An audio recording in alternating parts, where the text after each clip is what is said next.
तो जो उत्तर प्रदेश में अराजकता फैलाने की कोशिश कर रहा है उसको लेकर योगी आदित्यनाथ ने सख्त एक्शन प्लान बना लिया है। और योगी आदित्यनाथ जो कहते हैं वो करते हैं, ये सभी ने देखा है। चाहे माफियाओं पर कार्रवाई की बात हो, चाहे किसी भी तरह के उपद्रवियों पर एक्शन की बात हो, चाहे बुलडोजर एक्शन की बात हो, हर वो तस्वीर उत्तर प्रदेश से नजीर बनती है। और त्योहारों से पहले योगी आदित्यनाथ ने यह तय कर लिया है कि कहीं भी उपद्रव नहीं होने देंगे, हुड़दंगियों का हिसाब होगा और पूरा हिसाब होगा। इसको लेकर एक्शन प्लान क्या तैयार किया है वो आपको हम बताने वाले हैं, लेकिन सबसे पहले आपको 3 तस्वीरें दिखाते हैं। ये एक्शन प्लान क्यों बनाना पड़ा है, ये 3 तस्वीरें देख लीजिए। सहारनपुर, गाजियाबाद और बुलंदशहर की आप तस्वीर देख रहे हैं, जहां आप देखिए कि एक विशेष समुदाय के लोग प्रदर्शन कर रहे थे। दरअसल पूरा मामला गाजियाबाद के यति नरसिम्हानंद से जुड़ा हुआ है। उन्होंने एक आपत्तिजनक टिप्पणी विशेष समुदाय के ईष्ट से जुड़ी की थी, जिसके बाद प्रदर्शन हुआ। लेकिन इस प्रदर्शन की आड़ में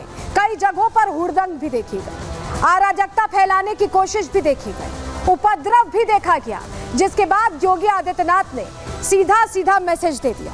उन्होंने समझा दिया कि ये उत्तर प्रदेश है और यहाँ ये बर्दाश्त नहीं किया जाएगा, क्योंकि जिसने भी उपद्रव किया, जिसने भी अराजकता फैलाई, जिसने भी हुड़दंग की कोशिश की, उसका पूरा हिसाब उत्तर प्रदेश में होने वाला है। ये क्लियर मैसेज योगी आदित्यनाथ ने दिया है। उन्होंने कह दिया है कि कार्रवाई हो।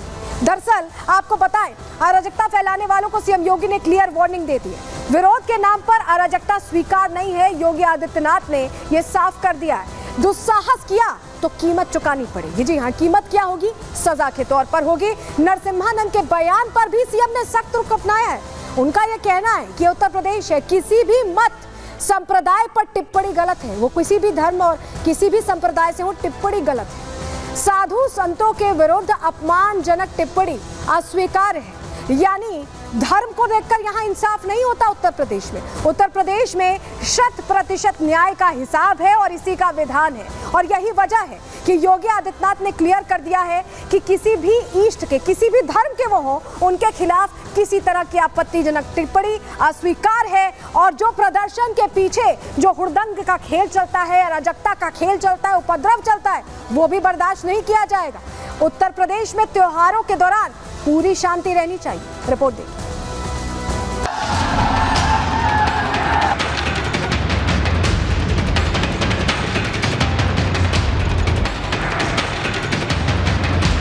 गाजियाबाद के डासना मंदिर के महंत यति नरसिम्हानंद के विवादित बयान के बाद प्रदेश के कई जिलों में तनाव बढ़ गया। विरोध की आड़ में कुछ अराजक तत्वों ने जमकर हंगामा किया, आपत्तिजनक नारे लगाए, सुरक्षा में लगाई गई पुलिस पर पथराव शुरू कर दिया। उत्तर प्रदेश में अराजकता फैलाने की साजिश शुरू हुई तो सीएम योगी ने सख्त तेवर अपना लिए। लॉ एंड ऑर्डर को बरकरार रखने के लिए अराजक तत्वों की धरपकड़ शुरू की गई। सहारनपुर में पुलिस पर पथराव करने वालों को चिन्हित कर गिरफ्तार किया गया। तस्वीरों में दिख रहे ये लोग कल तक खाकी पर पत्थर उछाल रहे थे। इन्हें लगा था कि धार्मिक उन्माद की आड़ में इनके गुनाह छिप जाएंगे, लेकिन योगी राज में ऐसा हो पाना मुश्किल है। कुछ नवयुवक जो थे उनके द्वारा पुलिस के ऊपर पथराव किया गया था, जिसमें पुलिस के द्वारा मुकदमा 20 लोगों के ऊपर नामजद और कुछ अज्ञात के ऊपर दर्ज किया गया, जिसमें से कि 13 लोगों की गिरफ्तारी की गई है और उनके खिलाफ कार्रवाई की जा रही है। हमारे पास जितने सीसीटीवी फुटेज और वीडियो उपलब्ध है उनके आधार पर ये पहचान की गई है। इसमें कुछ अज्ञात है, उनका भी मुकदमा उनके ऊपर लिखा हुआ है, उनकी पहचान भी की जा रही है और जो लोग गिरफ्तार किए जा रहे हैं उनसे उनकी पहचान कराई जा रही है। प्रदेश में इन दिनों त्योहार का माहौल है, जिसे देखते हुए सीएम योगी लगातार कानून व्यवस्था की समीक्षा कर रहे हैं। इसी कड़ी में सीएम योगी ने मुख्य सचिव, डीजीपी, अपर मुख्य सचिव गृह और अन्य विभागों के वरिष्ठ अधिकारियों के साथ कानून व्यवस्था की समीक्षा की। बैठक के दौरान सीएम ने साफ शब्दों में कहा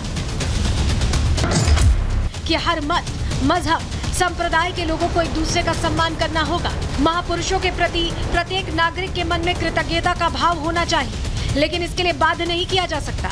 कोई भी व्यक्ति अगर आस्था के साथ खिलवाड़ करेगा तो उसे कानून के दायरे में लाकर सजा दिलवाई जाएगी। विरोध के नाम पर अराजकता स्वीकार नहीं है। अराजकता फैलाने का दुस्साहस किया तो कीमत चुकानी पड़ेगी। सीएम योगी ने अपने इस बयान से जहां अराजकता फैलाने वालों को सख्त निर्देश दिए हैं, वहीं सीएम योगी ने महंत यति नरसिम्हानंद की ओर इशारा कर दिया है कि किसी धर्म के खिलाफ टिप्पणी करना भारी पड़ेगा। सीएम योगी ने बता दिया है कि आस्था पर चोट करने वाले और आस्था की आड़ लेकर अराजकता फैलाने वाले दोनों ही कानून की नजर में समान हैं और जो भी कानून से खिलवाड़ करेगा उसके खिलाफ एक्शन जरूर होगा। प्रदेश में कानून व्यवस्था बरकरार रखने के लिए सीएम योगी ने अधिकारियों को सख्त निर्देश दिए हैं। त्योहारों को ध्यान में रखते हुए सीएम योगी ने पुलिस डिपार्टमेंट को सख्त निर्देश दिए हैं कि कानून के विरुद्ध जाने वालों के साथ सख्ती से निपटा जाए। महिलाओं और बेटियों की सुरक्षा और सुविधा सुनिश्चित की जाए। भीड़ भाड़ वाले इलाकों में फुट पेट्रोलिंग और पीआरवी पेट्रोलिंग को बढ़ाया जाए। प्रदेश की कानून व्यवस्था को लेकर सीएम योगी अलर्ट है। यही वजह है कि प्रदेश को अशांत करने की साजिश रचने वाले कानून तोड़ते ही सलाखों के पीछे पहुंच रहे। Bureau report, Republic Bharat. और चलिए आगे बढ़ते हैं, अगले सेगमेंट का रुख कर लेते हैं, जहां आपको बताएं कि वॉर जोन में अभी हलचल बहुत तेज है, क्योंकि आज 7 अक्टूबर है। 1 साल पहले इसी 7 अक्टूबर को सब कुछ बदल गया था। युद्ध की शुरुआत हुई थी। ईरान कैसे जवाब देने वाला है, अब बात इसकी करेंगे।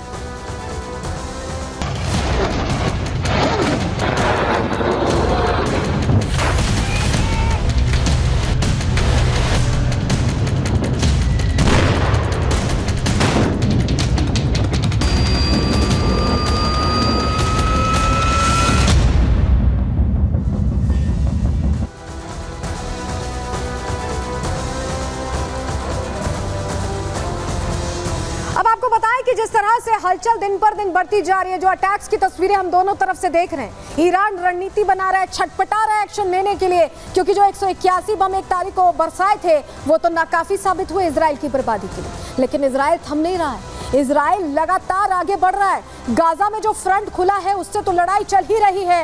लेबनान में भी धीरे धीरे करके इजराइल आगे बढ़ता जा रहा है और ईरान को भी आंखें दिखा रहा है। ईरान के लिए भी बड़ी तरह तैयारी इजराइल कर रहा है। लेकिन ईरान अब क्या करने वाला है? ईरान की तरफ से भारत से मदद की अपील भी की जा रही है। जी हाँ, भारत से शांति करवाने की अपील की जा रही है। किसने ये अपील की है ये भी प्रहार में आपको बताने वाले हैं। लेकिन कितना असर इस युद्ध का पड़ेगा ये भी जानकारी आपको देंगे। लेकिन सबसे पहले आपको बताएं कि युद्ध कैसे अलग फ्रंट पर जाता है 1 साल बाद दिखाई दे रहा है, क्योंकि आज ही वो दिन है जब इस युद्ध की शुरुआत हुई थी। 7 अक्टूबर 2023 को हमास ने बड़ा अटैक किया था, वो भी ईरान के दम पर किया था। और तस्वीर देखिए, अब इजराइल में हाइफा में अटैक किया गया है। हिजबुल्लाह ने ये रॉकेट्स दागे और पूरा इलाका आप देखिए ध्वस्त हो गया है। 5 रॉकेट्स दागे गए हैं और जो एयर डिफेंस सिस्टम है यहाँ पर काम नहीं कर पाए। तस्वीर आप जो देख रहे हैं, ये रॉकेट अटैक हाइफा इलाके में हुआ है इजराइल पर। और आपको ये बिल्कुल करीब है, लेबनान के बिल्कुल करीब है। और ऐसे में 5 रॉकेट्स यहाँ बरसाए गए। 7 अक्टूबर को पिछली बार हमास ने हमला किया था और हिजबुल्लाह अब वही याद दिलाने की कोशिश कर रहा है कि अटैक्स जारी रहने वाले हैं। लेबनान पर जहां इजराइल एक्शन ले रहा है, वहीं हिजबुल्लाह लगातार यहाँ पर अटैक करता दिखाई दे रहा है। लेकिन एयर डिफेंस सिस्टम आखिर हाइफा में काम क्यों नहीं कर पाया? आयरन डोम की हम बात करते हैं, डेविस की हम बात करते हैं, एरो की बात करते हैं, जो तमाम डिफेंस सिस्टम है वो आखिर हाइफा को क्यों नहीं बचा पाए? ये बड़ा सवाल है। इसी सवाल का जवाब देने की आपको कोशिश कर रहे हैं। इजराइल पर हमास हमले के 1 साल पूरे हो गए। 1 साल होते ही फिर से इजराइल पर अटैक। तस्वीर हमने आपको दिखाई, हिजबुल्लाह लड़ाकों ने फिर से हमला किया है और Israeli air defence system fail हुआ है, क्योंकि अटैक हो गया। तबाही की तस्वीर आई है। हाइफा शहर पर हिजबुल्लाह के रॉकेट्स बरसे और 5 रॉकेट्स हैं जो हाइफा शहर पर गिरे। तस्वीर हमने आपको दिखाई, जो अपने आप में बता रही है कि नुकसान पहुंचा है। रॉकेट अटैक में एक इजरायली शख्स की मौत की भी खबर है। जी हाँ, ये भी जानकारी मिली है।